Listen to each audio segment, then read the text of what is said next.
Olá pessoal, tudo bem? Então, para fazer a revisão do primeiro ano, eu elenquei ao todo 24 tópicos. Por que são 24 tópicos? Né? São todas aquelas questões que eu fiz para vocês durante o quarto período, né? Desde o final do terceiro período até o quarto período. Então são 3 atividades, que ao todo dá 24 questões. A primeira atividade tem 4 questões que fala sobre monarquia. A segunda são 10 questões que fala sobre república e a terceira que fala sobre império também são 10 questões. Então, desses tópicos, a gente vai tirar 7 questões para a V1 e 10 questões para a V3. Então, estudem a partir dessa atividade com a ajuda do livro didático de vocês, com a ajuda daqueles 3 videoaulas que eu deixei para vocês, que vai dar tudo certo. Todos vocês vão tirar notas boas. Lembrando que tem do dia 1º até o dia 15, vai ter o exercício de aproveitamento, que qualquer atividade que vocês tiverem perdido, esse exercício de aproveitamento ele vai valer para isso. Aquele material no caso do primeiro ano, Grécia e Roma, que está sendo distribuído pela professora Lívia. Aquele material ali é que é o conteúdo do nosso exercício de aproveitamento, que vai ser do dia 1º ao dia 15. Entre o dia 11 e o dia 15 a gente vai ter entre o dia 14 e o dia 19 a gente vai ter a nossa AV3 e agora no dia 7 a gente vai ter a nossa AV1 de História, tá bom? Então vamos começar. Primeiro tópico, povos da Península Itálica. Como vocês podem ver aqui, a localização e povoamento da cidade de Roma e de onde surgiu o Império Romano está aqui, ó, nessa imagem. Nessa imagem a gente vê aqui os povos, o roxinho, o rosa, né, os etruscos, o amarelo ali ao sul da Península Itálica, os gregos, os verdes, os itálicos, ou seja, são os primeiros povos dessa região, que são os itálicos, e em laranja os cartagineses, certo? Então, aí o povoamento da Península Itálica, onde hoje é o país chamado Itálica, mas que é o foco do nosso estudo hoje, que é o Império Romano, ou seja, onde surgiu o Império Romano, tá? Ele foi composto por esses tipos de povos: itálicos, etruscos, gregos e cartagineses. É bom lembrar e é bom estudar sobre eles. Nesse primeiro capítulo, ele fala quem são esses itálicos, quem são esses etruscos e quem são esses gregos, tá ok? Vamos passar para o próximo ponto. A lenda sobre a formação do Império Romano. Essa imagem que está aqui ao lado, onde tem uma loba, uma estátua onde tem uma loba amamentando duas crianças, né, 2 bebês. Até o símbolo daquele time Itália, Roma, né? Então, essa loba e os bebês, que são Rômulo e Remo, é a representação lendária do surgimento da cidade de Roma, tá ok? Então, acreditar nessa lenda foi super importante para a época, para a questão cultural em Roma, tá ok? Então é importante vocês saberem sobre a lenda da formação do Império Romano, ou seja, da cidade de Roma, que foi quando um dos irmãos, o Rômulo, matou o Remo, né? Eles entraram em disputa e um deles foi morto pelo outro, e esse que sobreviveu, né, que veio a ser o irmão que ficou vivo, ele acabou fundando a cidade de Roma e o nome é em homenagem ao próprio fundador. Próximo ponto, etruscos e a arquitetura romana. Não só os etruscos, mas também os gregos. Vamos lá para o ponto em que a gente tem que falar dessa questão da arquitetura. Vamos pular aqui para a página 143. Lá no finalzinho, no iníciozinho da página 143, a gente tem exatamente falando sobre essa influência etrusca e grega na arquitetura romana. Durante o tempo em que governavam Roma, Os etruscos promoveram drenagem de pântano, permitindo a ocupação de regiões antes inabitáveis e construíram templos como o Capitólio, uma grossa e extensa muralha, a muralha serviana, né? E a ponte ligando as duas margens do rio Tibre. Gente, lembrando que todas essas construções podem parecer práticas para os tempos de hoje, mas a gente está falando de 500 anos antes de Cristo, a gente está falando de mais de 2.500 anos atrás, certo? Então, tudo isso exigia cálculos estruturais muito importantes que foram desenvolvidos em primeiro lugar por eles, certo? Então, vamos lá. Os romanos assimilaram dos etruscos o hábito de usar a toga, ou seja, a moda também foi dos etruscos, de utilizar litores, né? No caso, oficiais que faziam toda a contabilidade pública, né? A crença na possibilidade de ler o futuro, isso influenciou muito a religião romana, né? A religião romana que depois de muito tempo, vai se tornar o cristianismo. Vamos lá. O uso da abóbada. E aí, o que é essa abóbada? São esses arcos nas construções, ou seja, para se segurar o pilar, era necessário esse tipo de abóbada para que eles ficassem cada vez mais seguros, né? Ou seja, ao invés de eles usarem colunas, como se hoje usa, usavam esses arcos para segurar o teto, né? Então, enquanto os gregos usavam colunas, olha só, e viga mestra, os etruscos usavam o arco em suas construções, elemento que os romanos incorporaram à sua arquitetura. Então é importante ponderar esse tópico, tá bom? Quarto ponto, os grupos sociais, está bem aqui embaixo já. 4 grupos sociais, olha aqui como eles estão dispostos aqui. Patrícios, quem são esses? Patrícios é a aristocracia romana, certo? Então, a palavra patrício, por mais que pareça com patrícia, né, como hoje a gente conhece, ele vem de pater, que significa o pai de família, aquele que possui os direitos sobre toda a família. E aí, esse termo também, ele origina o termo patriarcado, tá bom, gente? Então, os patrícios, eles sempre eram a aristocracia em Roma. Plebeus, plebes, povo, né? Vem do termo povo. Pequenos agricultores, artesão ou comerciantes. Essas pessoas eram bem pobres, não tinham direitos políticos. Mas com o advento da República, muda tudo isso e a gente vai falar depois sobre isso. Os clientes eram tipo como se fossem protegidos dos patrícios, mas eles não tinham direitos políticos. Era como se eles recebessem alguns direitos a mais só por serem clientes dos patrícios, tá bom? E os escravizados, diferentemente da escravidão do Brasil, que aconteceu no Brasil, os escravos de Roma, eles eram capturados em guerra, eram ou escravidão por dívidas, tá ok? Então, eles não eram pessoas coisificadas e também não tinham uma só etnia, ou seja, eles não eram somente negros ou somente brancos, certo? Eles poderiam ser de qualquer nação ou qualquer etnia, esses escravizados romanos, tá bom?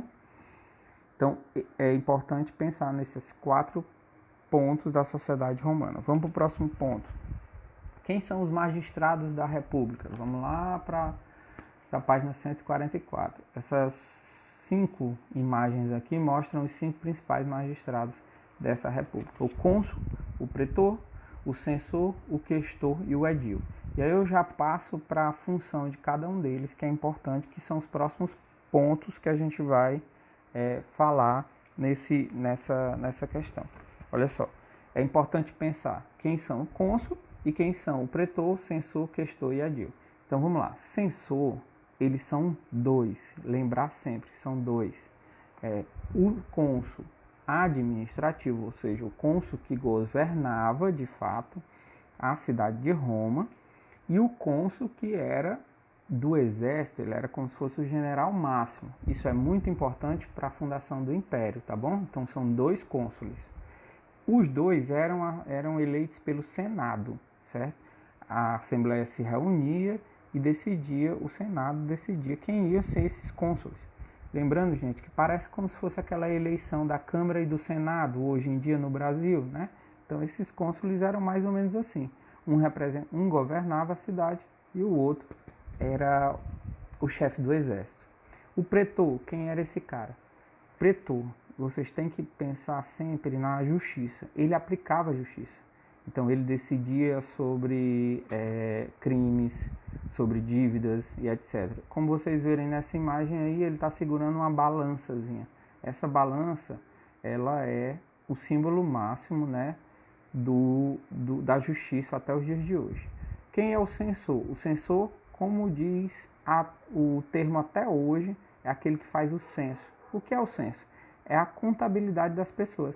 Saber quantas pessoas tem na cidade, quantas pessoas tem na república, quanto que elas ganham, quantos filhos elas têm, que elas trabalham, tudo isso. O censo era super importante. Para quê? Porque essas pessoas pagam impostos.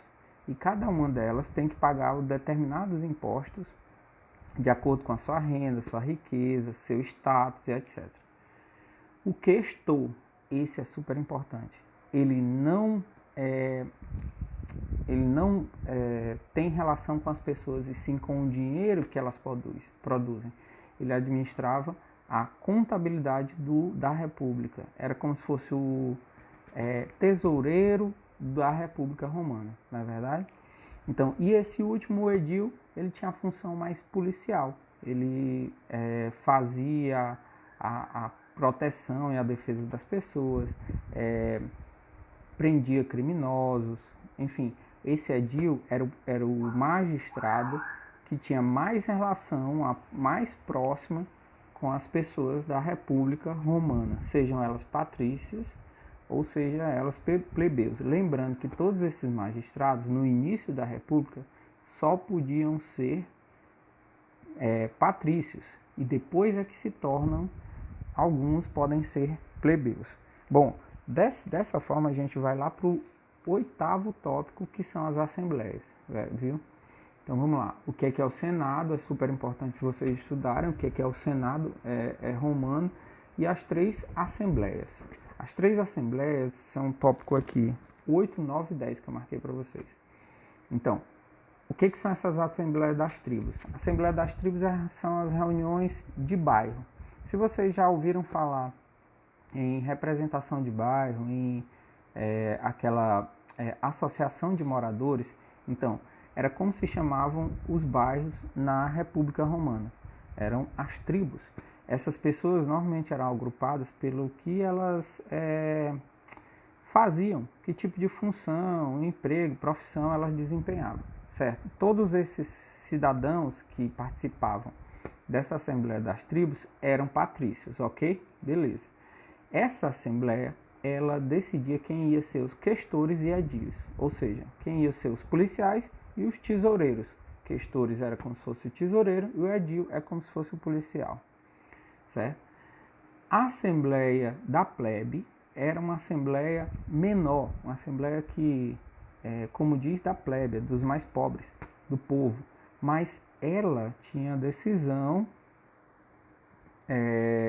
de menor alcance, mas que depois foi aumentando cada vez mais, a gente vai ver com os ganhos da plebe já já. Então, a Assembleia da Plebe ela decidia no início apenas sobre assuntos da própria plebe. A Assembleia Centuriata, o que é a Centuriata? Lembrando, gente, centurião é o máximo do cargo do exército romano, tá bom? Então é o patrício mais rico, o patrício que tinha mais condições. E lembrando que no exército romano, no início do exército romano, não tinha salário para quem participava do exército. Todas as pessoas que participavam do exército tinham que arcar com todos os seus gastos. Então sempre os mais ricos tinham os melhores equipamentos, armas e etc. E essa Assembleia Centuriata era uma assembleia onde participavam apenas os centuriões. E esses caras, eles se reuniam para decidir os principais cargos dos magistrados, que era sempre quem? Os cônsules e os pretores. Então, nessa assembleia dos mais ricos e mais poderosos, eles decidiam quem iam ser os cônsules, que iam ser sempre os mais poderosos, e o segundo em poder, que é o pretor, né? Aquele que ia cuidar da justiça mais assim, ainda. Então vamos para o 11º ponto, para a gente chegar perto do fim desse vídeo agora. O 11º ponto fala sobre os 5 direitos adquiridos pela plebe. Lembrando que a plebe na república, ela começa a ganhar mais importância. Por quê? Porque o exército começa a ganhar mais importância, eles participam do exército, não tem importância, e aí eles começam a tentar lutar por essas importâncias. Vamos falar de 5 pontos que os plebeus conseguiram conquistar a partir de lutas dos patrícios, para os plebeus. Então, aqui tem mais de 5, né, gente? Vamos falar de todos eles, né? Tribunato da plebe, 494 a.C. Os plebeus ganharam o direito de eleger um tribuno da plebe, magistrado encarregado de defender os interesses da plebe. Como vocês viram, aqueles 5 magistrados sempre tinham que ser patrícios. Pois é, eles adicionaram mais um 6º magistrado. E esse magistrado ia lutar por melhorias para os plebeus, que eram a maioria. Lei das 12 tábuas, a 450 a.C. As primeiras leis escritas, na verdade eram inscrições em uma placa de bronze, né? Então, o que acontece? Com essas leis escritas, era mais difícil do patrício chegar e dizer assim, olha, a lei é assim. Alguém perguntava, onde está escrito? Não tinha lei escrita. Depois dessa lei das 12 tábuas, sim. Toda vez que se citava a lei, se perguntava onde está escrito e estava lá, né? Lei Canuleia permitiu o casamento entre patrícios e plebeus. Então, para você ver como a separação de classe, ela era feita até na questão do casamento. Lei Licínia Sextia, uma lei que determinava que um dos 2 cônsules tinha que ser plebeu. Olha só a conquista que os plebeus conseguiram. Ia ser ou o cônsul administrativo ou o cônsul do exército, sempre ia ser um plebeu. Normalmente, o plebeu era, após essa lei, era eleito sempre para o cargo administrativo e não para o exército, até porque os patrícios consideravam o exército muito mais importante. Lei Poetélia Paprira, né? Lei que proibiu a escravidão por dívidas. Essa escravidão por dívidas sempre ameaçavam os plebeus, ou seja, agora na República Romana só existiria a escravidão de estrangeiros por conquistas de guerra. E a Lei Hortência, que permitia que leis fossem aprovadas pela Assembleia da Plebe, olha só como foi esse ganho da Assembleia, e que essas decisões dessas leis da Assembleia da Plebe iam ser para todos os cidadãos, não só para os plebeus. Tá vendo como teve muita conquista dos plebeus? E agora a gente vai para o último tópico, que é sobre a principal e grande guerra que Roma travou para se expandir em 3 continentes. A Europa, no qual Roma já fazia parte, a África e a Ásia. Olha só, a principal guerra e a inicial guerra que Roma travou para se mostrar senhora do mar Mediterrâneo, o mar europeu principal, foram as guerras púnicas, certo?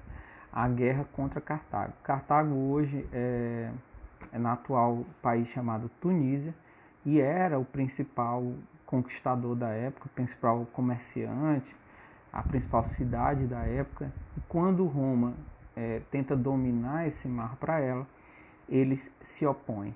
Nesse caso surge o grande general cartaginês, né, Aníbal, que tenta uma ofensiva pelo norte, ou seja, atravessando o que hoje é Espanha, França e etc., para tentar atacar Roma, mas que não consegue.